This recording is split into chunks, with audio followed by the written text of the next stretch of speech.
Hello everyone. In this video, I'm going to do some application problems on differential equations. So take a moment and read the first problem. So we need to find an equation of a curve that passes through the point 3, 0, has a slope 3.5 and has a second derivative of x. So first step is we pull out all the information that we can from this problem. So let's say fx be the equation of the curve that we are looking for, and we are given that the second derivative is x. So the second derivative of this equation is x, and it has a slope 3.5. So that means first derivative value at that point. So which point? So at the point 3, 0. So f prime 3 is 3.5 or 7 over 2. And also it passes through the point 3, 0. It means when x is 3, the value of the function is 0. So these are the three pieces of information that we can get from our problem. So next step is, in order to find our function, we need to integrate. So if we start with second derivative of the function, so if we integrate it for once, so once integral, so then we get the first derivative, and then if we take integral again, we will get the required function that we are looking for. So if we integrate our given equation once, so our given equation is f double prime x equals to x. So if we integrate it first, so we get the first derivative is equal to integral of this. So it means integral of x dx. So integral of x is x square over 2 plus c. So that is our first derivative. But remember, we need to solve for c before we take the integral again. So in order to find c, we will use one of the conditions.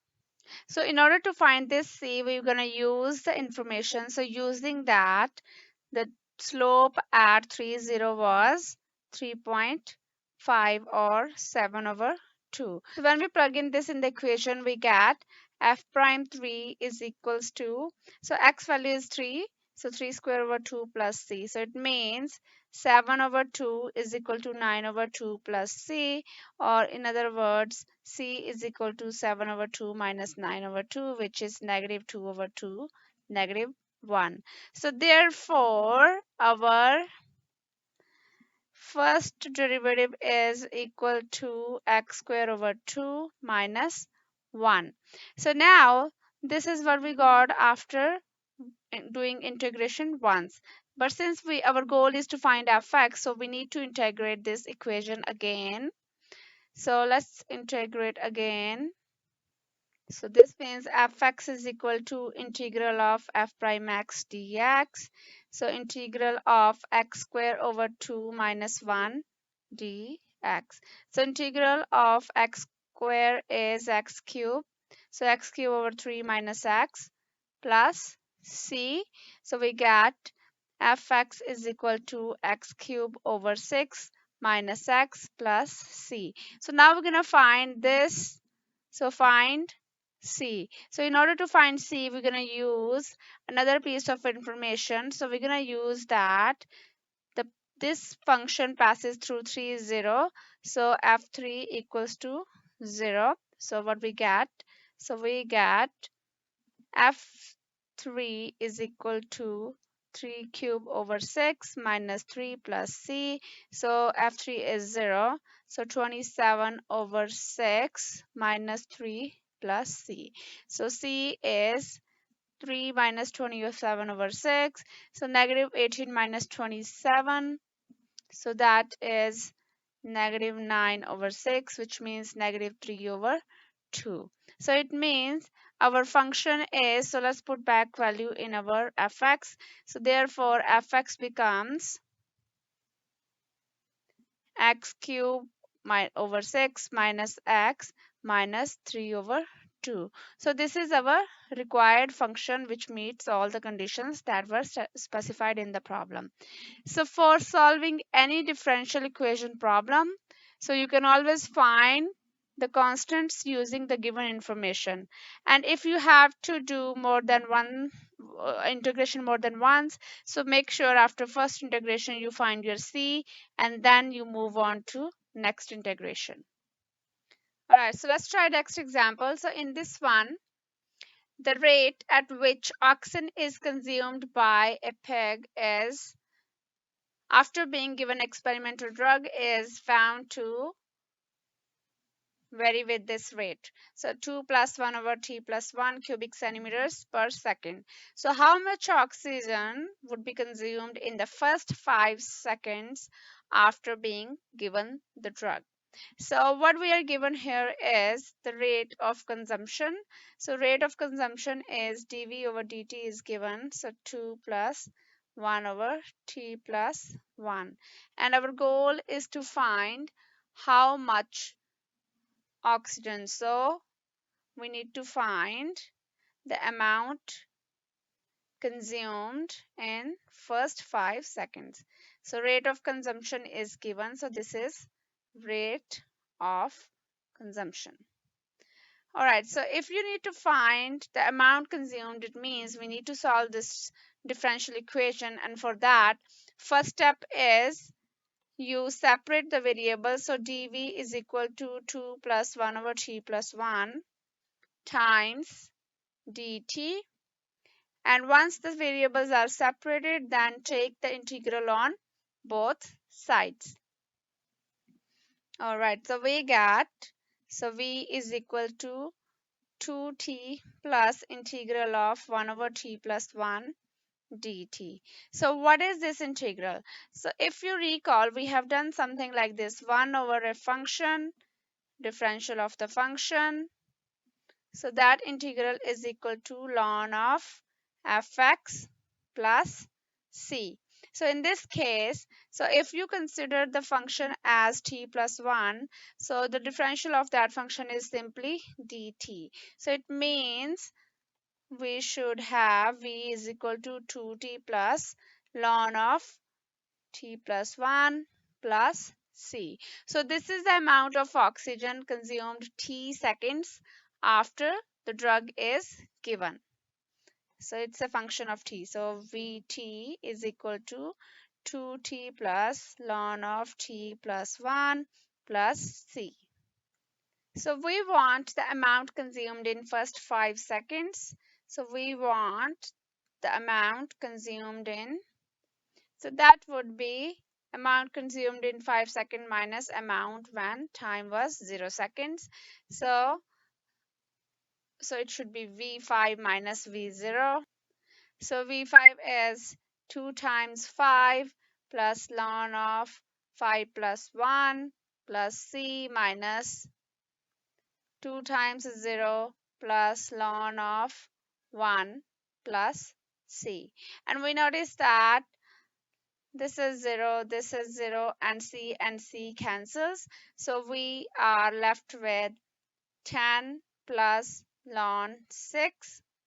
So that is approximately 11.8 cubic centimeters. So this is the amount of oxygen consumed in first 5 seconds.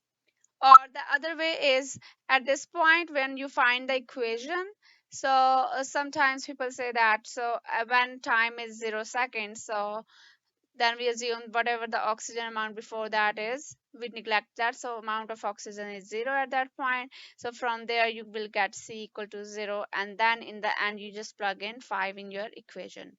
Or the other way is this one, where you do the subtraction. All right, so let's do one more example. Take a moment and read this example. If you want, you can pause this video. So in this one, a rock is thrown upwards from a 10 feet high rooftop with an initial velocity of 80 feet per second. If the acceleration due to gravity is given by negative 32 feet per square seconds, when does the rock hit the ground?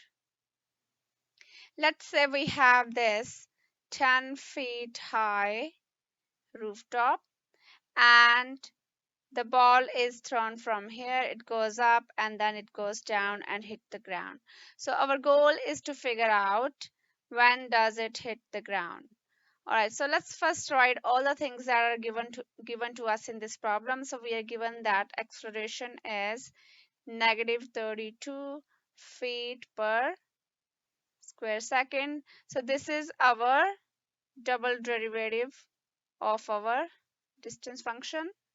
So velocity at 0. So initial velocity, it means when time is 0, so initial velocity is 80 feet per second. So we are given Vt is equal to 80 feet per second. So V0 actually when time is 0. And in the beginning when time is 0, the height is or the distance is 10. And we know that if we start with our acceleration function, so we take the derivative integral once, so what we get? So if you take the integral once, you get your velocity. And if you take the integral again, you get your displacement. So st. All right, so we're going to do that exactly same thing. So we're going to start with our acceleration function and we're going to integrate the acceleration function. So integral of at dt, so that will give us velocity. So it means integral of negative 32 dt. So negative 32 t plus c. And now we need to take integral once again to get our displacement or distance function. But since we know that first we have a c here, so we need to find c before integrating again. So to find c, we use our condition that initial velocity is equal to 80 and we plug in that here. So when v0 is equal to negative 32 times 0 plus c. So from here 80 is equal to 0 plus c. So it means c is equals to 80. So therefore our velocity function becomes, so vt is equal to negative 32t plus c, so plus 80. So this is our velocity. But if we want to find the distance function, so distance, so it means we need to take the integral of velocity. So st is equal to integral of vt dt. So integral of negative 32t plus 80 dt. So integral of negative 32t would be negative 32 t square over 2 plus 80t plus c. So 2 and 32 cancel, so we get negative 16t square plus 80t plus c. So that is our distance function. But since we need to find our constant, so we use another condition. So initial distance is 10.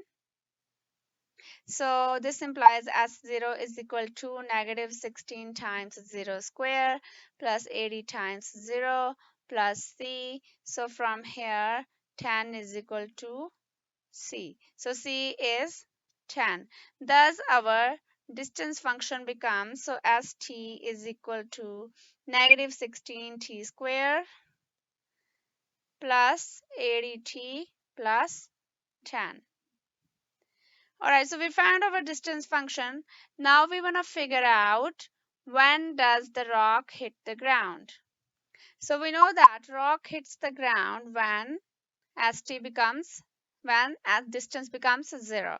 So rock hits the ground when the height becomes 0. So it means negative 16t square plus 80t plus 10 equals to 0. So this is a quadratic equation. So you can solve this using your calculator. So solve quadratic equation. So you can just use the calculator. So or you can use the quadratic formula.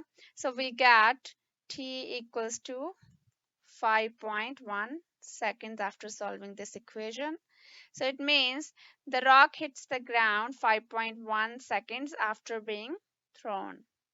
I hope that makes sense. So if you like this video, please hit the like button and subscribe to my channel. Thanks for watching.